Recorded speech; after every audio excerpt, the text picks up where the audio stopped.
the speakers of today's conference to come here, close to me. So by the time they are seated, just to thank you again for being here this morning to the second day of this mixed event. We are really glad there are so many people today and yesterday. That's for the first edition. That's really good news. Please sit down. Do not hesitate.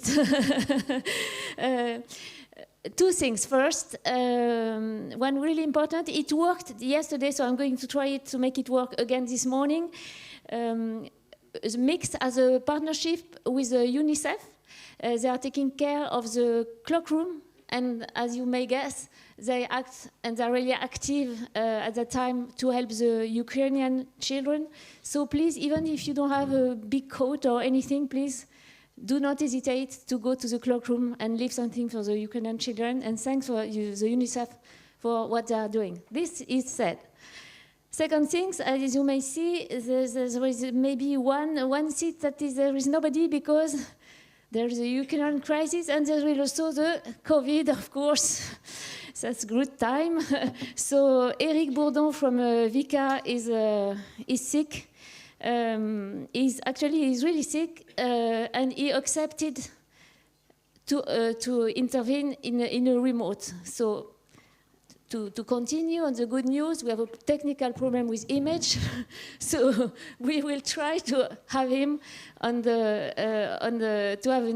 I mean, we won't see him on live, but he will be here, and even if we haven't started yet, I thank him a lot and all his team for accepting this because he is really sick. But I insisted a little bit because what he was saying was really interesting, so thanks to him. So I think we can start. So what are we going to speak about today? It's an issue that all of us may ask to ourselves when we see. I won't point out any territory because sometimes you go to some territories and you see these old factories. You see, but what is this thing? Is it still existing at a time when the UNPCC remind us that we have to drastically reduce emissions, that all the industrial processes of cement, plastic, steel, for instance, have to be totally reviewed. We see these old factories and we say, oh, what is that? How come they are still here? And well, so the question is how to reconcile the temporality of the emergency of the energy crisis, the energy transition we have to make. We have no choice, we have to make it. This was clearly said yesterday, for instance.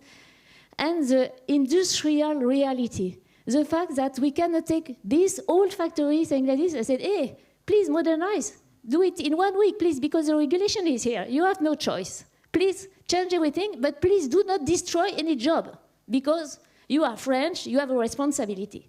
So how to make that, reconcile these two emergencies? This is the issue of this morning.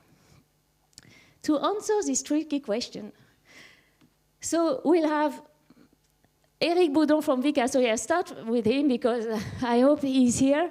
Mr. Vika, if you could just, Mr. Vika, sorry, maybe you will take the responsibility of the whole group. That's a sign, good sign for you.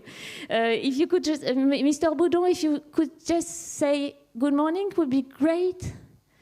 And yeah, hello, good morning. Thanks. Can you hear me? Yes, we can hear you. We cannot see you, but maybe the most important, thanks again, Mr. Bourdon, for being here with us.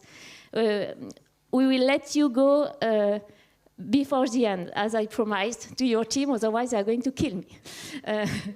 So, Mr. Bourdon, your company is really well known, especially in Auvergne-Rhône-Alpes. But would you mind just for all these people who are not from Auvergne-Rhône-Alpes and maybe who are not familiar with your company, what is the Vika Group? Just in a few words. Yeah, so Vika is a family-owned company which started more than 200 years ago with the invention of the artificial cement by Louis Vika in 1817. And so today Vika has a strong innovation-oriented mindset, as you can imagine, as it started with this great invention 200 years ago. Today, Vika is present in 12 countries and generated in 2021 a turnover of 3.1 billion euros with three main activities: cement, concrete, and aggregates. And just to finish, Europe and mainly France today is our laboratory to develop the low carbon solutions of today and of course of tomorrow. So and I am really pleased to attend this panel. I'm sorry for not being present with you. Thanks a lot. So you said the word cement. So it seems you have a bad role in this panel. Don't you feel that, Mr. Bourdon? Cement, emitting, polluting? So, you know, cement is the second product consumed by humanity right after water. The humanity is consuming today about 4.5 billion tons of cement every year. And it doesn't mean that it is a comfortable situation, for sure. It's clear that it's also a responsibility. But as taking into consideration that this product is essential to humanity, we have to now find all the solutions to implement its decarbonation. And you are doing it, and you will explain to us, and we will listen to you carefully when you will explain us how you make it. Thanks, Mr. Bourdon. So, Michele Ziosi, you are Senior Vice President, Institutional Relations and Sustainability in the Iveco Group, a company that is also well known in the region because the French headquarters are not far away from here, in Vénissieux. But Iveco Group is much more than the Vénissieux factory and research center. So would you mind just explaining us in a few words what is the Iveco Group, a worldwide group actually? Bonjour à tout le monde. I will try to, be very quick on what Iveco Group is. Actually, I would say that Iveco Group could be said as a startup with 100 of years of traditions, because actually we just spun off from CNH Industrial, the former Fiat Industrial, and we have been listed at the Milan Stock Exchange at the beginning of January with the aim on having a specific focus on commercial vehicles, buses, industrial engines, firefighting, and defense vehicles. We have all around the world more or less 35,000 people working for us, and our industrial footprint is pretty much focused in Europe, and especially in France, Italy, and Spain. We have several research centers all around the world, but it's true. Actually, we have also very long-standing relations with France. Actually, when I arrived yesterday in Lyon, I felt like home because I saw running around a lot of Iveco buses, and as I said, I felt like home. And we have, as you said, a headquarters in Vénissieux, but different plants all around France. And we are the first employer in Ardèche, in Annonay, for our Iveco bus and Heulier vehicles. We are the first private employer in Bourgogne, in our Bourbon-Lancy plant, where we are producing advanced engines for industrial applications. And we are very proud to also to have a plant in Garchizy where we are focusing on remanufacturing, which is actually explaining very well and very concretely our engagement on the circular economy approach we want to put in place within our operations. All around, I would say, overall, we have 5,000 people working for us in France, which is actually probably the second country in the rank of number of employees for Iveco Group. And certainly, for us, it's also a very important market for operations and commercial activities. We are number 2 as far as Iveco commercial vehicles are concerned, and we are number 1 as far as natural gas vehicles as market share. So we are very proud to be so strong in France and to keep actually continuing to have this strong presence here. And we are really glad you are here. Thanks a lot, Mr. Ziosi. Oliver Weinmann, you are the managing director of Vattenfall Europe Innovation, and your company was recently in the news for a very huge project launched in Sweden, hybrid, but you will tell us about it later. Please. What is the Vattenfall Group? Thanks, Fabiola. Vattenfall is the Northern European utility with homeland is Sweden, so it's 100% owned by the Swedish state. We are active along the whole value chain in electricity, mainly electricity, but we have a huge part of our business is district heat as well. Our operations are of course, in Sweden, Germany, Netherlands, Denmark, UK, and a little bit in France as well, but not so much up to now, but we want to further explore the business in France. Yeah, if it comes to this conference, what is probably most interesting is the switch Vattenfall made in the last 15 years from a coal and gas nuclear company into a renewable company.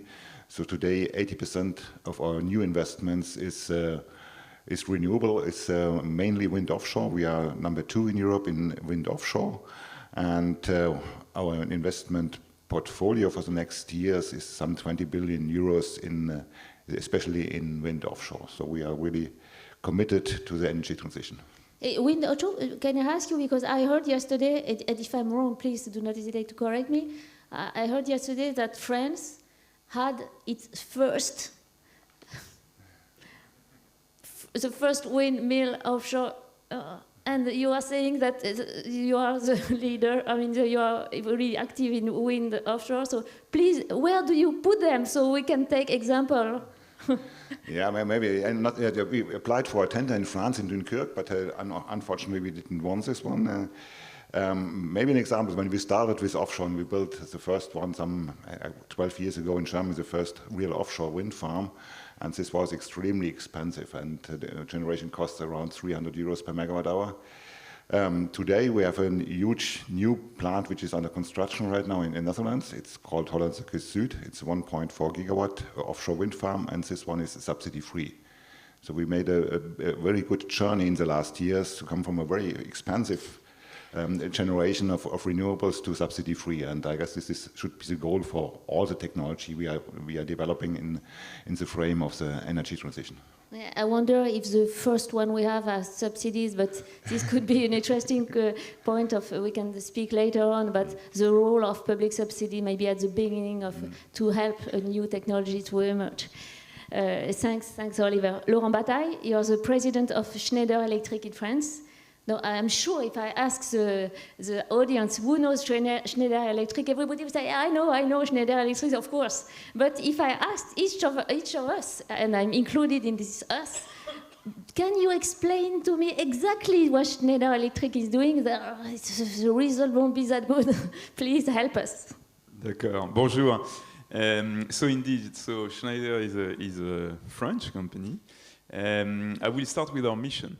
Our mission is to help people make the most of their energy and resources, while reconciling progress for all and sustainability.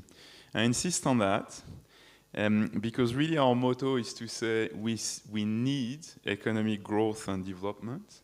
Today in the world you have more than 1.6 billion people with improper access to energy, which is really a big hindrance to having the right lifestyle, education, etc. Whilst at the same time we have a huge problem to solve, which is climate change. So how do we go about that? For us, it's really based on our 2 core historical pillars in terms of activity. One of them is energy management. We are a world leader in energy management. So this is really all the products, systems, software and services helping to manage the distribution and consumption of electricity. So that's electrical distribution. Think about it as medium voltage products, low voltage products, so everything around protection, distribution and management of the energy, particularly when it's under an electric form. And our second business is industry automation.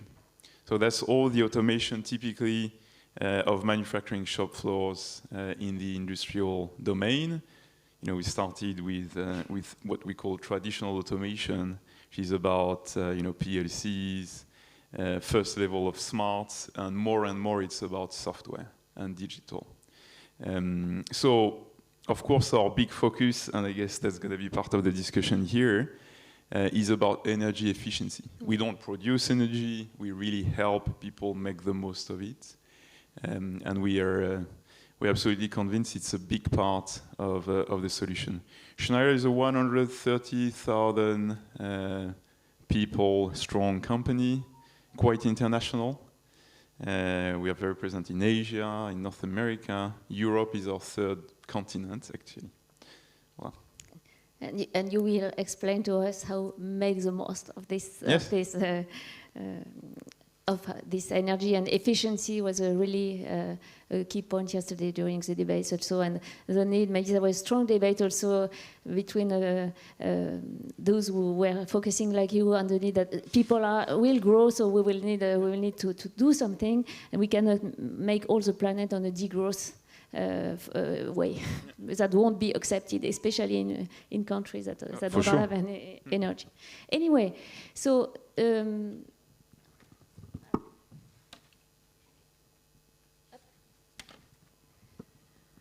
so how to reconcile the industrial and energy temporalities? This seems quite theoretical question, but this is what it means. It means that if we want to make it, if we want to go to the zero, to follow and to reach the objective of the net zero emission in 2050, that means in 10 years, we have to reduce our net emission by 33 gigatons of CO2 only in 10 years. This is the objective we have to reach in such a short time. And the question is, what does this mean for industry? This is the key question. So if I ask all of the speakers, maybe just to launch the debate, in one sentence, only one sentence, and not a Shakespeare sentence, no, a short one. How to reconcile, what should be done if there were one thing to do, to implement now, to make it, to reach this 2030 objective, what would be this action to be implemented now? Mr. Bourdon, please tell us you are still here? Yes, still alive. Still alive. Thank you. Yeah, so we have to accept to take some risks and to share them with private and public partners. So take risk, but share them. This was also, yesterday we had in a debate with investors like Ardian, and I think this is the kind of answers I would have tell us also. So share risk, but take risk, do not hesitate to take risk, but share them. Thanks. Mr. Ziosi, what would be your answer? In our opinion, is to create an integrated approach among policymakers, institutional stakeholders, and industrial stakeholders. Okay, I think we will elaborate on this. What means an integrated approach? We will elaborate on this. Thanks, Oliver. Yeah, what we need to do from our perspective is we need to supply the industry with affordable, cheap, and clean energy, meaning CO2-free, green renewables, which helps the industry to survive in Europe. Only in 10 years. So, you have to really be... That's a challenge. That's a challenge. Will tell us how. And Mr. Bataille? Well, that's a challenge because it's actually the end of the age of fire. You know, it's been 200 years where our economy has been powered by the age of fire, by oil and gas, etc. And carbon, and we really have to change. That's where the question itself is interesting when you say, should we reconcile? I don't think we should reconcile. Really? It's a race. It is a race because there's a lot of inertia in the system. So if we don't go fast enough in terms of decision making, just changing things is going to be too slow, and that's what we see these days. Now, in terms of solution, I won't go with a Shakespearean approach. I would say for us, the motto is you have to digitize and electrify. Okay, thanks. But let's start. So you say that. So if you say, okay, let's say, I don't know what it means exactly. So please tell us, what does it mean? We have industrial here, or maybe we have a public authority and so on. What does it mean? And the question is, so what would be the impact on this? And what do you think this can have as an impact on the curve over there? Yeah. So I'll take actually, I think we are quite lucky, for instance, in France, to have an interesting reference document on this question of, finding a path to a decarbonized economy by 2050, which is coherent with the Paris Agreement. Sorry, are you talking about the RTE scenario? Yes. But the question is how to implement them. Yes. That's the question. We have scenario, yeah, okay. How to make it? So I'll come back to... So what is in the RTE scenario? Three things, which actually are published by RTE, but it's been the result of a consensus and a lot of work from different players. But it starts with one thing, which I think is the most important one to implement right now, which is energy efficiency.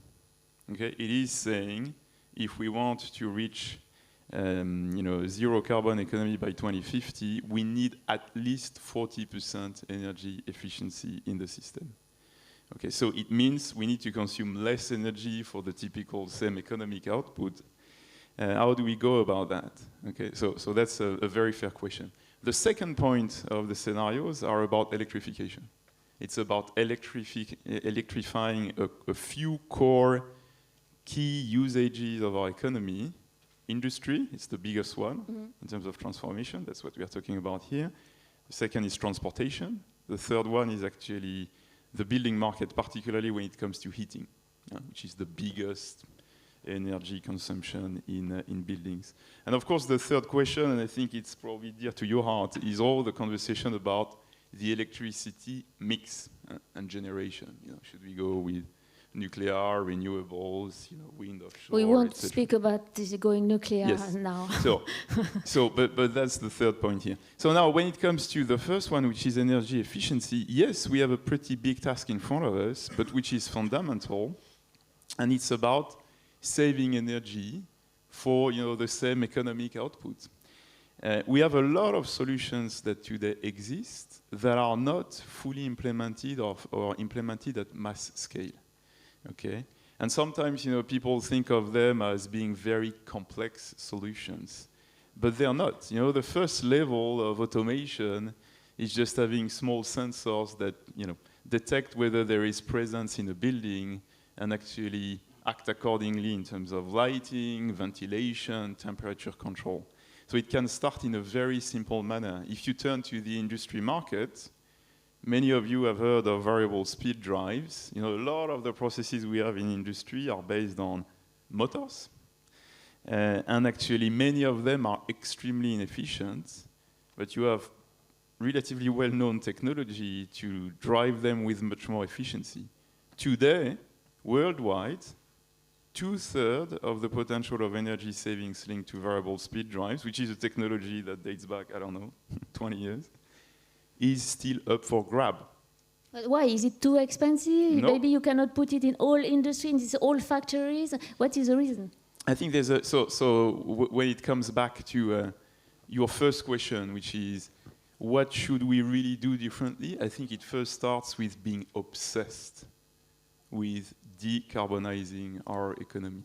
Today, in many cases, and I think it has changed quite a lot over the past last years, in many cases, it was almost an afterthought of economic decision makers. It is changing, but I think it starts with that, which is if you consider carbon is as important as strategy and P&L for the long-term sustainability of our economy and so of our companies, you will actually make decisions differently. Today, again, in a country like France, we are lucky enough that there are energy efficiency certificates that you can monetize when you implement variable speed drives, which means the payback on this today is fantastic. So it's not even a problem of financials. It's really a problem of focus, awareness, and decision making. Of managers also, you mean of managers? Of leaders. Of leaders. Yeah. It starts with that. And then we can talk, but maybe a bit later, about the next level of digitization and smarts, because of course technology is helping a lot. Now with cloud-based technology, big data, we can drive our industrial processes at a much different level of optimization, which really helps us save resources, have predictive maintenance, less downtime, better productivity of our assets, and of course, energy savings. But just my last question for this part. What would be okay, you speak about improving lights, and maybe we thought, okay, we can make that, but what would be the impact on the curve? Can you, do you have data on that? So we have many examples because actually, one thing we do, for instance, is implement some of these technologies in our own factories, which is quite important to actually experience them and make the proof of the impact. In many, many cases, just when you start putting a first level of visibility on the inefficiency of our own processes, which is typically monitoring systems, so you instrument your site, you measure, and you actually put the visibility. You have screens of software that tell you how you manage your processes on one side, your energy management on the other side. Both are quite important. Very typically, you at least get 15% energy savings, just because you're not aware today of where the waste is happening. Okay, but then when you implement smarter systems, more algorithms, what people would call AI, etc., we see cases where we manage to, year in, year out, so every year, decrease our consumption of energy by 10%. Every year. So when you do that, very rapidly you have a big impact. So I would say a good rule of thumb is to say 30 to 40% energy efficiency is entirely achievable without a full revamp of our economy today. It's about instrumenting, digitizing, which means it's a light retrofit compared to having to scrap everything and restart from scratch. And just the return on investment, if I do that, if I can save? So then it depends, because it depends from your starting point, but I would say very typically, and when you ask companies like medium-sized companies in industry in France, their experience is that the ROI is in less than 2 years. Okay, thanks. That's good. Yeah. So, okay, I had quite a pessimistic, pessimistic opinion to start this conference. You give us a quite optimistic view. I hope we can keep it. Mr. Bourdon, of course, improving energy efficiency is a prerequisite, and you said that taking risk is also a prerequisite to go forward. What kind of risks have you been able to take, and why? I think you have a good example, typical great project that is really a great symbol of this fact of taking risk.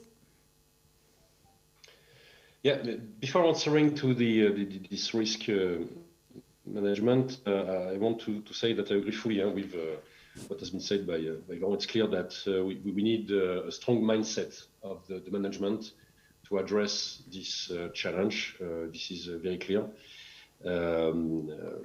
because without the fully dedicated management to the decarbonization of the industry, it will not work. So this is the case, fortunately, of Deuxième. So there are several risks to manage. Technical risks, market risks, and also regulation risks, and I will come back to that, but also availability of the energy. Even if we can work on the energy efficiency, it's clear that there are a lot to do, and we are doing a lot. But to decarbonize the cement production, in fact, we need more energy, a lot of energy, to capture the CO2 and to combine it with something else to produce synthetic molecules. So we need, in fact, to imagine in advance what is the public roadmap and the evolution of the regulations. Most of the time, we have to start by de-risking technology or market, despite the fact that the market environment is not ready yet. As an example, you mentioned it, we have a huge project named Innovi, in collaboration with Dynamics, and this project seeks to capture 40% of the CO2 emitted at the plant in Montalieu-Versieux, which is not far from your place. Just Mr. Bourdon, sorry, just to I know Dynamics is a subsidiary of EDF, specialized on hydrogen. Just for the audience.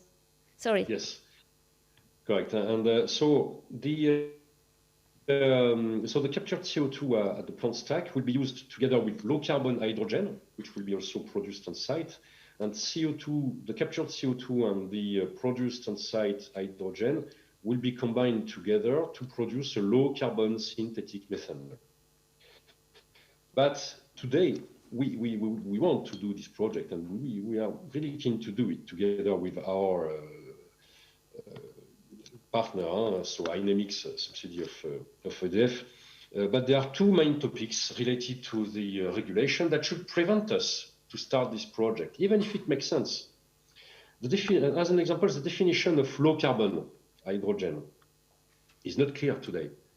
This is still under discussion. I will not go into the details, but there are discussions around RED 2, RED 3, RFNBO, and so on. And also another difficulty, risk that we are facing in regard to the regulation is how counting the CO2. Is it at the production site or is it at its usage? So despite those, let's say, risks in regard to the technology, energy availability, market environment, but also regulation, with those two examples, we are keen to take some risks. And those risks can be taken only if we, with our partners, so private partners, again, Dynamics, but also public partners, are together taking risks with us in order to decarbonize our cement plants. So that means that, just to be clear, you feel that the regulation is not yet adapted, and we all hope it will be adapted to your really innovative project, but at the same time, you have public authorities are your partners on this project. Yes, today the government and the French government is keen to help us in that regard. So we have very interesting and comprehensive and efficient discussions with them. But today it's very difficult to align the wishes of VICA people, Dynamics people, people from the ministries, together with the European regulations that today are not yet adapted. Thanks a lot, Mr. Baudon. I let you, I mean, we let you, well, you do, if you can stay, we would be happy, and if you have to go, we just thank you for your intervention, and so thanks again. I will stay a little bit, and I will try to answer questions. Oh, great. So if you have to leave, please just tell us, and we will adapt. Thanks a lot. So we take about Mr. Bourdon talk about risk. Okay. Oliver, you also. In your first answer, actually, you didn't follow the script. In your first answer, when I asked you what was the proposal, here you talk about producing green energy as a high volume of green energy, of course. And but before, when I interviewed you the first time, you were also talking about taking risk and sharing risk. And I would be interested in knowing if you share the same perception as the one of Eric Bourdon, what kind of risk you have taken, and also if you have adopted the same strategies as sharing this risk with partners. And I think you also have a great project to illustrate your policy. Yes, of course, and partnerships in the energy transition are essential, and let me just a few projects we have. One, I mentioned this offshore wind farm in the Netherlands with 1.4 gigawatt. So, and for this project we have BASF, which is a large chemical company in Germany, as a partner on board. They're doing 50% of the investment. So it's together with the industry. The industry needs reliable, affordable green energy, and this means they're investing with us in this wind farm. Another way to do this, what we're doing as well, is PPAs, long-term PPAs with the industries that they can rely on renewable supply, and and we are investing in projects as well. I guess you want to talk a little bit about on this hybrid project. Yeah, hybrid project. We have this steel project in northern Sweden. to produce green steel, fossil-free steel without any carbon emissions. And this, we are now going in the next step, next stage of this project. First step was a small pilot plant with a few tons of production. And now we make a huge step forward in producing green steel or fossil-free steel with mainly wind energy and hydropower in northern Sweden. And there's a big ore mine in northern Sweden and steel industry. And this will cover 25% of the Swedish steel production in total. So it's a lot of steel. Investment is...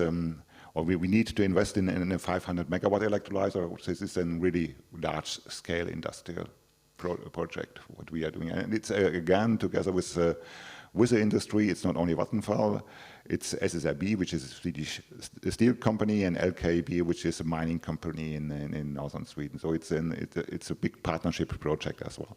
And that's a key learning we have with the energy transition, since we need to rely on each other between industry consuming energy and we are providing energy, and we need to have contracts we can rely on to invest, and they need, of course, a source that can rely on that we deliver energy, this fossil-free, this green energy, and this is absolutely needed, these partnerships, to de-risk the projects.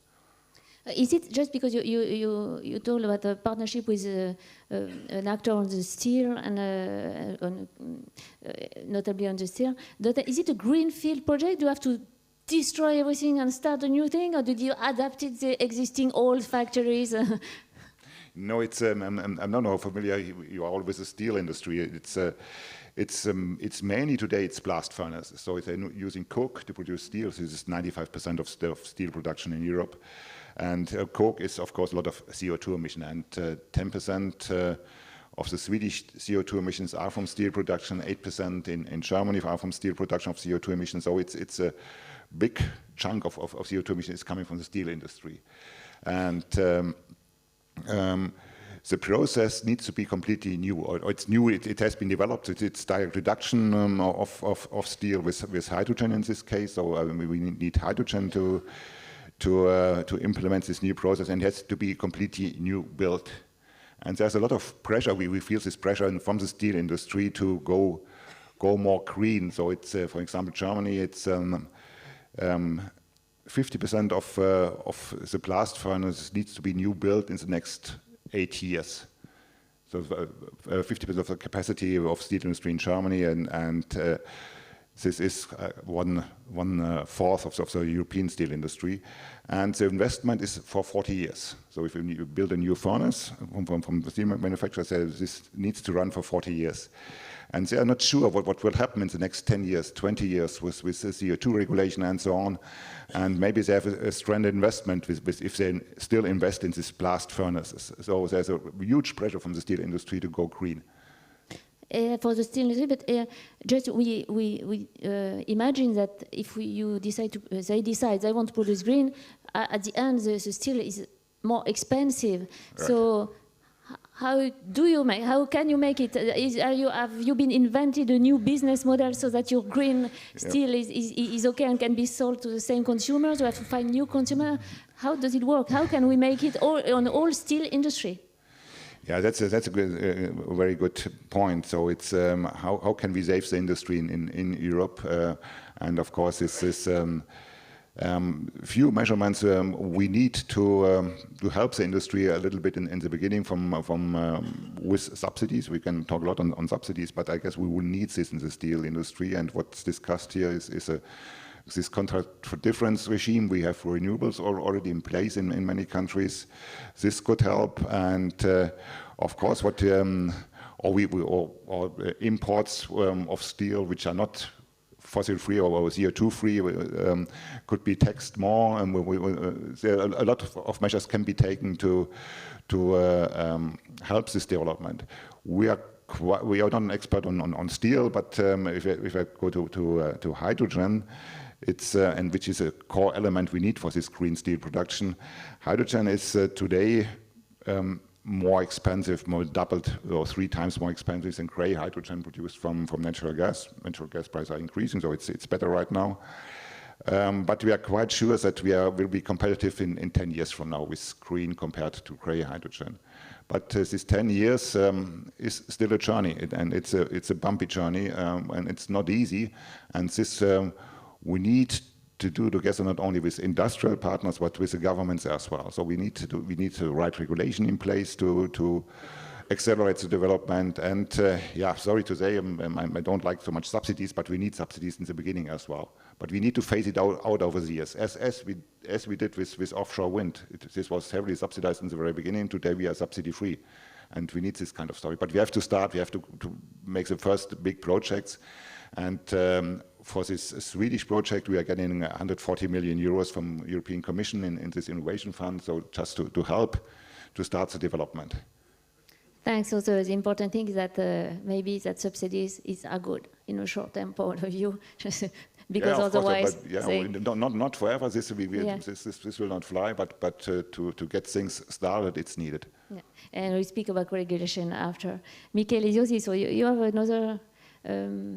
I mean, you have a specific place in this conference because in your industry, of course, I think in industrial we guess that you can do any kind of vehicles. You can do everything, and you are doing a lot of things. You are present in various panels of energies. Maybe you can tell us a little bit of that. But we are talking about sharing risk, about having partners. Of course, let's be really simple. If you produce a hydrogen bus and there is not a station and everything around a station and the hydrogen at a good price, it would be quite difficult for you to have a return on your investment. Is that correct? Yeah, actually, thank you very much for your question. It's actually what I meant when I was talking about integrated approach, because there are different roles in the decarbonization process of the mobility, especially of the sustainable mobility. Let me be very clear. So we are fully committed to be net zero carbon by 2040. As far as operations and products are concerned. But we also believe there is no one silver bullet, because especially for commercial vehicles and public transportations, there are so many emissions that not one single solution options could actually be fit with all options related to the different emissions. And let me start with diesel. I know that it's not a very sexy argument right now. Like cement, be careful, you are now in the same place as Eric Bourdon at the beginning. He could got out of this box of cement, and how can you get out of this diesel box also? Yeah, actually, we are going out the diesel, but actually what I wanted to say is that now there is a demonization of the internal combustion engines, but the issue is not about the engines, and it's what you put actually into the engines to propel the vehicles. If you use an internal combustion engine, it's put into that biofuels, well done, like liquefied biofuels, biomethane produced from waste, for example, actually the effects in terms of well-to-wheel effects are comparable with electric vehicles where the electricity is produced from wind. So it's not about internal combustion engines, but it's about what the fuels you wanna use for propelling that engines. And also related to that, talking about integrated approach, also the customers are very important one. The total cost of ownership is very, very important. And there is, I would say, natural competitions among the different manufacturers on producing the most efficient vehicles possible. Because actually in the last 20 years, at least 30% of the emissions have been reduced as far as trucks are concerned without any mandatory regulations imposing limits for CO2. Now we're going to have new ones, and that's why we are investing in new technologies. We were actually champion on natural gas. We are champion in biomethane, not only for commercial vehicles, but also for public transportation. And we are very proud to have here a very best practice in France, in the city of Lille. 400 buses running on biomethane produced by waste of the city are running around with a very good impact in terms of CO2 footprint. But of course, we are also pretty much investing in other technology to reach the target imposed by European Union, which are very ambitious, and we agree on the target that they are proposing. And we are really keen on putting into the production also battery electric vehicles. We just launched and installed a plant in collaboration with Nicola in a framework of a joint venture to produce battery electric vehicles very soon. And we're going to also have, for the long distances, also fuel cell vehicles that will be produced in the same plant here in Europe. But of course, this is a journey. We are talking about ecological transitions. It's not an ecological click. Sometimes is meant as something that could happen from one day to another, but it's a journey. And we put actually at disposal of the communities a lot of different solutions. As for example, for public transportation, electric buses are already hanging around, but it's actually very different, the buses application, electric buses application, towards the truck applications. We need a bit more time. And certainly we are really pretty much committed in putting all the solutions available for compel with the different missions that our customers are requiring to us. But, so, if I understand well, you have decided to be on a very large panel of energies. That means a large panel of vehicles. I mean, different way. I mean, so many things. I mean, various motorizations and only in one group. And so, if you have decided to do that, of course, you said this is different needs. So we need to answer different needs. But so if you keep this strategy, if you say, okay, we have to answer all these needs, and if you see the curve, what is your? I mean, what do you feel? Do you think how can you make it? I mean, our approach is very pragmatic. So we see that there are a lot of solutions already available, solution available for the already circulating fleet, and solution for the new fleets. And actually, we believe that any dogmatic approach that sometimes is taken by other stakeholders is not the one that is helping to reach the decarbonization. So if we see that biofuels could be fitting for the decarbonization path, we are going in that direction, and we try to advocate for that. We are really looking for flexibilities in the regulations. It has mentioned the regulations, and we are looking for that in order to recognize the role of biofuels within the regulatory framework to reach the CO2 target imposed by the European Commission in the transport sector. So yes, to answer your question, yes, we believe there is a pattern of solution. We see that in a very practical way, we believe are pretty much fitting with the challenges ahead. Okay, that's challenging to keep all these energies and to deal with all these needs at the same time. And sometimes especially in hydrogen, you have this another question: how to make it? Tell me if I'm wrong, but I understood that to be also really present on the hydrogen segment, you have, for example, decided to partner with Nicola, which is really a famous hydrogen truck manufacturer. Is it a strategy? I mean, to find the right partners when you are, because we get that if you have an industrial plant which has made, I don't know, one kind of motors for years. This is a question how to go to the transition. Is a way to find partners like this one a way to go on and to keep going all these energies? Yeah, thank you very much for your question. I will answer in a second. Let me actually elaborate just a bit on risk taken to respond to the previous question. So many years ago, we were the only one producing and putting to the market natural gas vehicles, and nobody actually was, believing that could be a solution. Now we are the champion, and we are followed by other competitors that are actually looking at that natural gas is a very important niche for the decarbonizations. And at the time we were alone. We were actually, asking for, support in terms of infrastructures, and nobody actually was listening at us, until we demonstrated that could have been a solution for more sustainable transportation. And we took a risk to invest into that technology that nobody was actually believing was good for the sustainable mobility. And we are taking the same approach in relation to the other technology we are talking about, electric vehicles and fuel cell one. So, and back to your second question about partnership, yes, we believe that partnerships are very important. We made this very important joint venture, which is a manufacturing joint venture, and we are expecting very good result in a very short period of time, but we are also looking at partnership with energy provider, for example, because we believe that the production of vehicles should go in parallel with the development infrastructures as well. So we are partnering with Air Liquide, for example, in France, for the deployment of an ecosystem that could serve our fuel cell vehicles, hydrogen fuel cell vehicles, for example. But we are also making other partnership in relation to other fuels and solutions for mobility. In Italy, we have partnership with SNAM, for example, or we're going to have a partnership with ENI or NLX as far as electric vehicles are concerned. So yes, we believe that partnership is very important ones. Thanks. So when I listen to Oliver Wallman, I listen to you, and I listen to Eric Bourdon, I feel that the old way of working, for industrial has totally been removed. You have to go on the other part of the value chain to make this industrial transition and to deal with the emergency, to build ecosystem, and maybe so we have this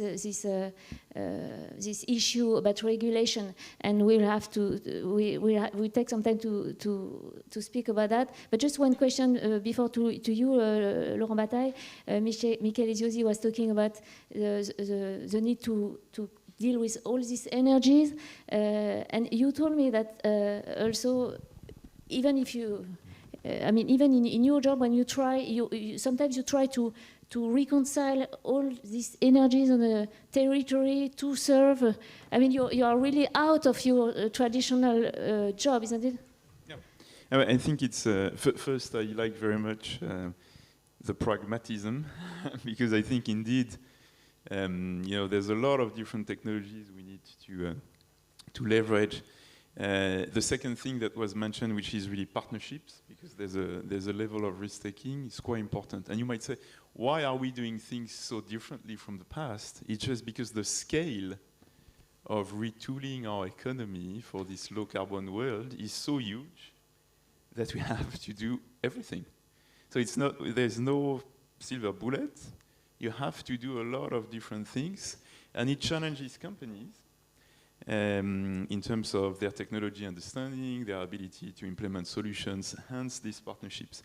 Now, to answer your specific question, which is, in that environment, what do we do? We try indeed to foster more and more partnerships, because when you have a look at, for instance, industrial companies that are thinking about changing their carbon footprint for a specific factory, they might actually dissipate heat in their process.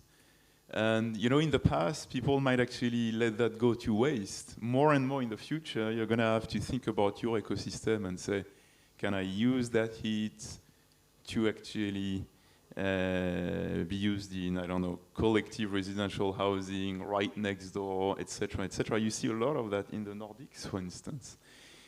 So thinking in terms of ecosystem, in many countries you're going to see that under the form of what people call microgrids, making sure that you can actually share the same infrastructure and share energy across players in sub-parts of the system, districts, cities, campuses, etc., is going to be quite important.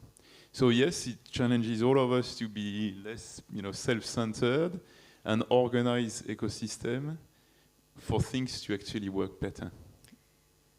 Thanks. So that means that we have intersections about value chains. Mr. Bourdon, if you are here, you told me something really interesting about the way you see this intersection of value chains and how you would like you would like it to be taken into account by the regulation. Yes, correct. We usually the ranking systems or the regulation is looking only at the perimeter of the company, where we have to look at now at the interconnection between several value chains. And if I go back to this Innovi project to produce methanol, so from the cement plant, again, we will capture the CO2, produce hydrogen, and then synthetic methanol. So it means that at the regulation point of view, we should now look at the perimeter made of the cement plant together with the methanol production and the methanol usage, instead of only looking at each of this value chain. If we don't do that, this is what we are facing right now. It's that it's just impossible, because either we count, as an example, the CO2 at the production level and not at the usage level. And so in such a case, at the usage level, there will not be any incentivization for the methanol user to use it at a higher cost.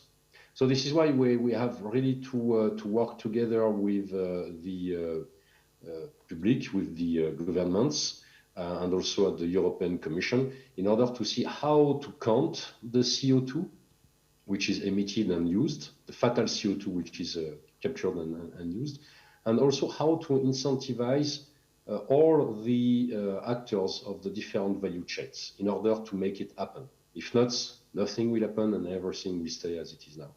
And do they listen to you? I mean, I've heard that maybe some they were missing some ideas about environment, especially in France. So are the public authorities listening to you when you say that? Do they feel the need to rethink about the regulation, to take into account this intersection of value chains, and to put in place a regulation that give you a clear roadmap, so to secure investment, the risk, of course, but also allow innovation like yours? Yeah, they listen and they understand on top of that. But they are looking also for a proposition from us. So this is why we now have to work with our partners from other value chains in order to come back to the regulator and make some proposition at the French government level, but also at the European Commission. At the European level. This is starting now. Thanks a lot, Mr. Baudon. Michele Ziosi, you also have some regulation issues so that you can keep investing in new technologies and building ecosystem. What are your main points on this? Yeah, thank you very much for your question. Actually, yes, there is some constraints that the regulations impose. Just to give you some example, there are some EU regulations under discussion in Brussels that should be, in our opinion, amended in order to be able to deploy zero emissions vehicles into the market. Few examples. The first one is the so-called CO2 regulation for cars and vans, and the upcoming CO2 regulation for heavy-duty vehicles. Everybody knows, actually, that the approach taken by the European Commission in calculating the CO2 target is tank to wheel. And just 1 second, I wanted to be sure that everybody understands, because if we lose the audience now, it will be...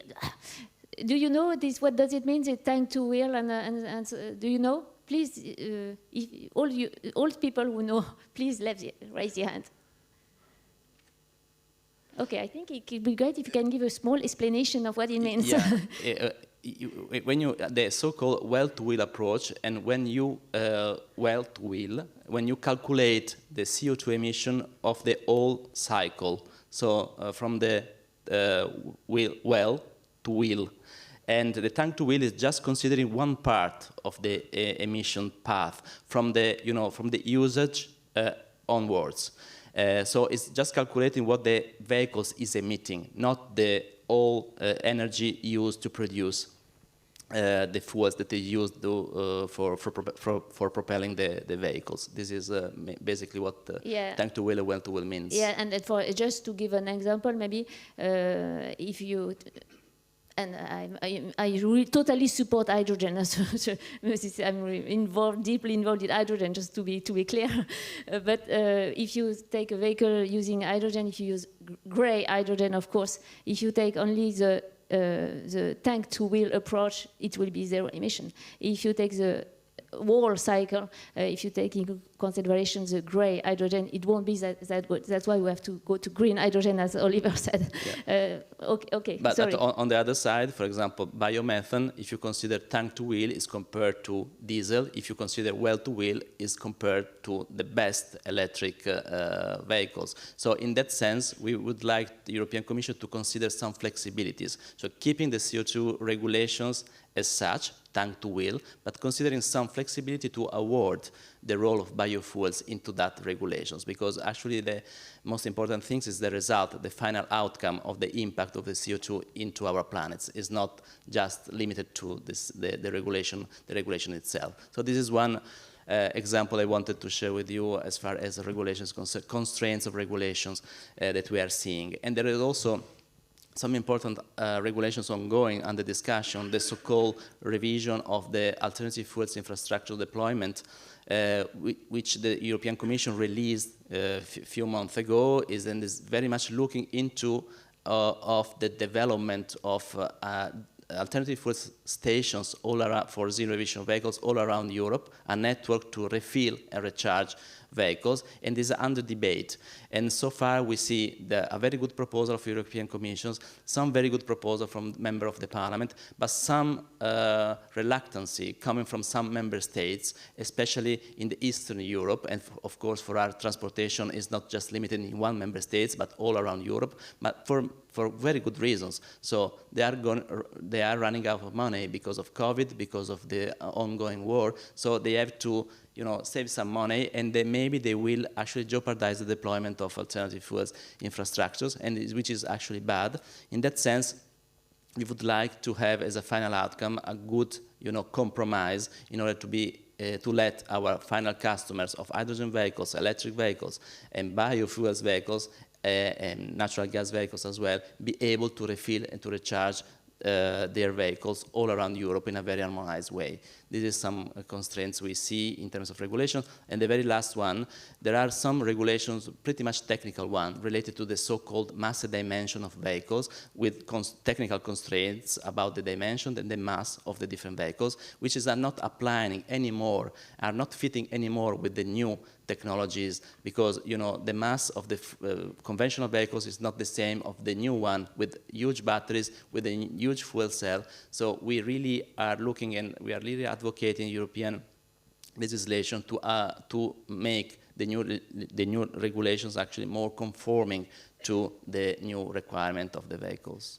Okay, thanks. So I feel, if I understand well, so the European Commission, they are trying to do good things towards the energy transition. They want to have a European network for new energies, and so discussions are now taking place to how many stations, what kind of station in which country, and the idea is to find a good compromise. So okay, that's great, and sometimes that maybe, and this is a need of a dialogue that Mr. Bourdon was also talking about, that we need to have this partnership. I don't know whether it's a partnership with public authorities to find a common road.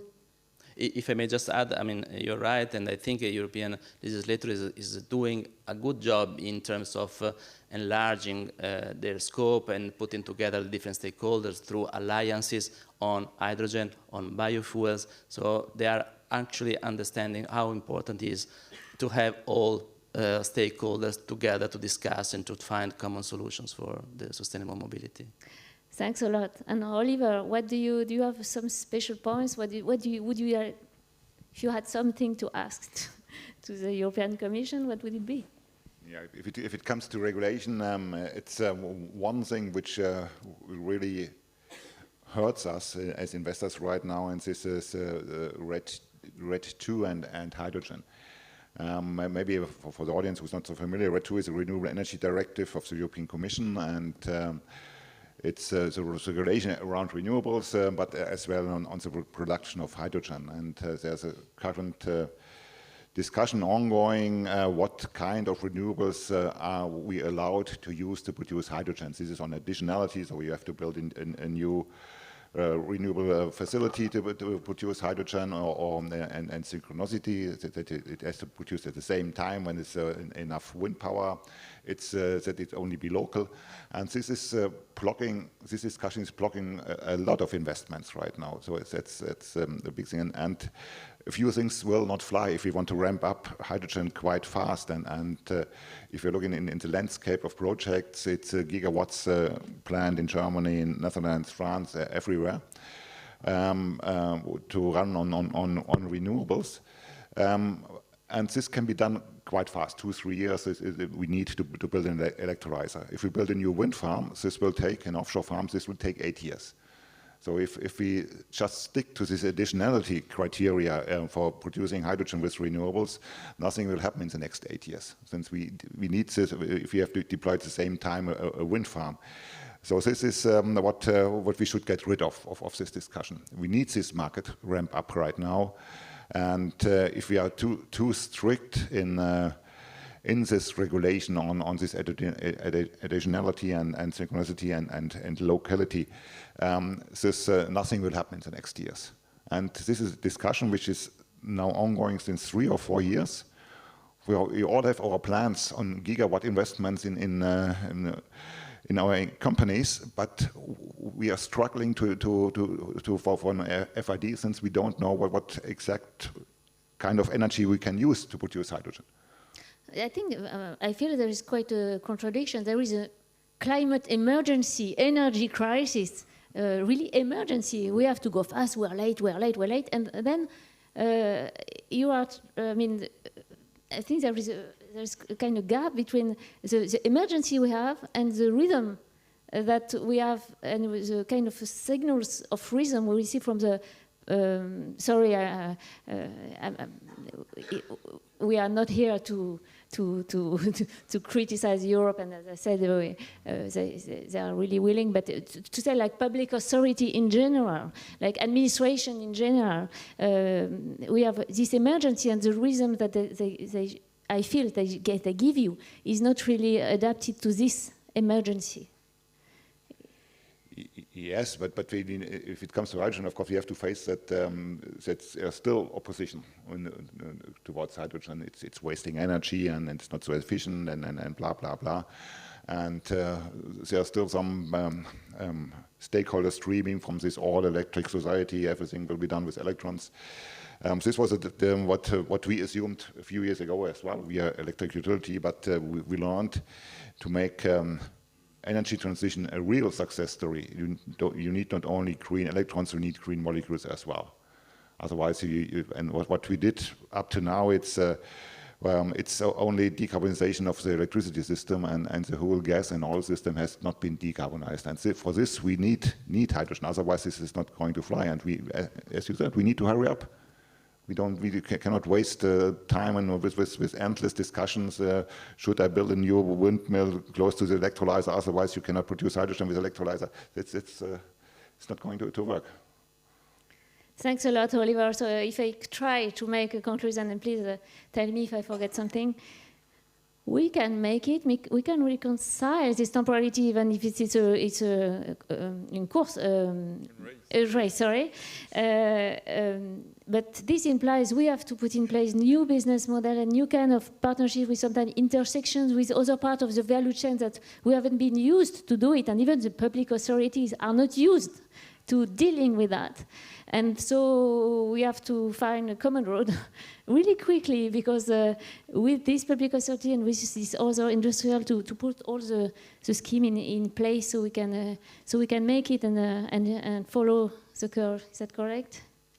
Great, great. And the other good news is that we have 5 minutes for questions. So please do not hesitate. Do you have questions for auditors? For speakers, sorry. Nobody there? Okay, so do you want to add something? Mr. Bourdon, maybe, do you want to add something, or can we finish? I think you have been so convincing that... Maybe, please. Maybe I can just add that, there is no silver bullet, as it has been properly said. We have to work on several solutions, but we have to consider that there is really a good mindset now in the industries, at the level also of the regulator, and the governments. And so if it has to be done, it has to be done now. And we are ready for it. And I'm sure that the whole panel will agree to that also. That's an optimistic conclusion. Thanks a lot. If I may also add, actually, I really appreciated actually the declaration that has been made 2 days ago by Vice President Timmermans at the occasion of the launch of the COP27, in light also of the emergency we are facing now with the crisis ongoing. He made a statement in which very clearly said that the boost of renewable sources should be actually the focus of the European Commission policies, and the role of hydrogen produced by renewable sources is also pretty much a pillar of the future sustainable mobility and also of other hard-to-abate sectors. So I think it's an optimistic, a very good statement in light of the need of speeding up all processes. Thanks a lot. And if I may maybe add one thing, I think we've heard a lot about the need for consistent and predictable regulatory framework to scale, and I agree with that.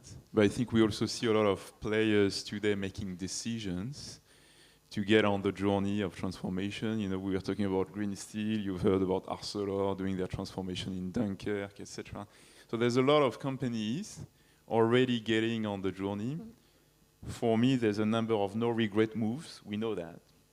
When it comes to certain use of certain energy media, you were talking about biofuels, we know it's actually a positive evolution. Again, for me, on the energy efficiency, it's a no-regret move. So I think we all need to get on the bandwagon of saying, okay, there's a number of things we can do today that are actually preparing the future. Let's do that at full speed. And yes, indeed, we need in parallel to help influence the framing of new regulations so that we can scale all these transformations, because the urgency is here. Thanks. Oliver, do you want to add? Yeah, one last remark which has been discussed already. Two good things. One is technology is ready for energy transition, even industry. Of course, it can always be improved, but in fact, it's ready. And there's a lot of money available to invest from the industry itself, from institutional investors, and so on. And yeah, we need, again, regulations, the right frame in place for the business models. And this, here we have to work together with industry and with investors, with governments to get the framework in place to make the business models fly. You have 1 minute.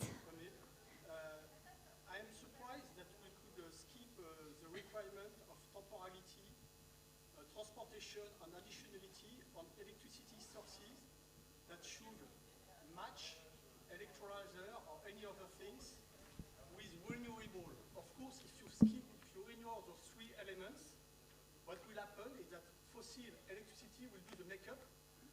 So there is no possibility to run supply electricity from North Europe to South Europe from July to January if you don't respect the 3 elements. And I'm surprised, sorry to interpel you, Mr. Oliver Waman, that you're trying to escape to this physical consequence if we skip those 3 elements. So, so this is really a really technical and specific question, hydrogen. So Olivier, do you want to answer now, or maybe you decide? Of course, I can do so. So it's a few points to this. One is we are running into renewable or fossil-free world, if I include nuclear, anyhow. So it's only a temporary issue. And if we build up the first maybe 5 gigawatts of electrolyzer in Europe, that doesn't has a big impact on the energy system. But it would help the market a lot to develop. And if you look 10, 20 years ahead, it will be electricity production will be fossil-free, green anyhow to a large extent. So this will resolve by itself this additionality in the future. This is one thing.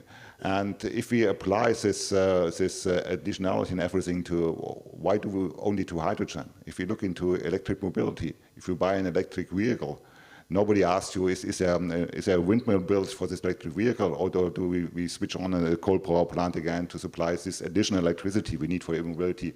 There's no discussion around this. So it's we should be equal burden sharing. So it's and the third point of this is I made my PhD on solar energy, on photovoltaics, now 25 years. I was young at this time, and at this time, photovoltaics was this energy life cycle was negative. So there was much more energy consumed by photovoltaic production instead of production of electricity. And this was the same arguments you have. Where at this time, why should we do this? Why should we produce solar cells? It's wasting energy. And but we need to look ahead a few years what this technology can deliver. If we only look to the status quo, there will be no future development of technologies.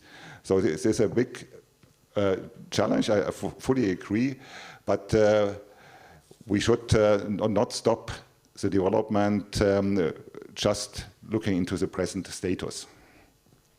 Thanks. That will be the conclusion of this panel.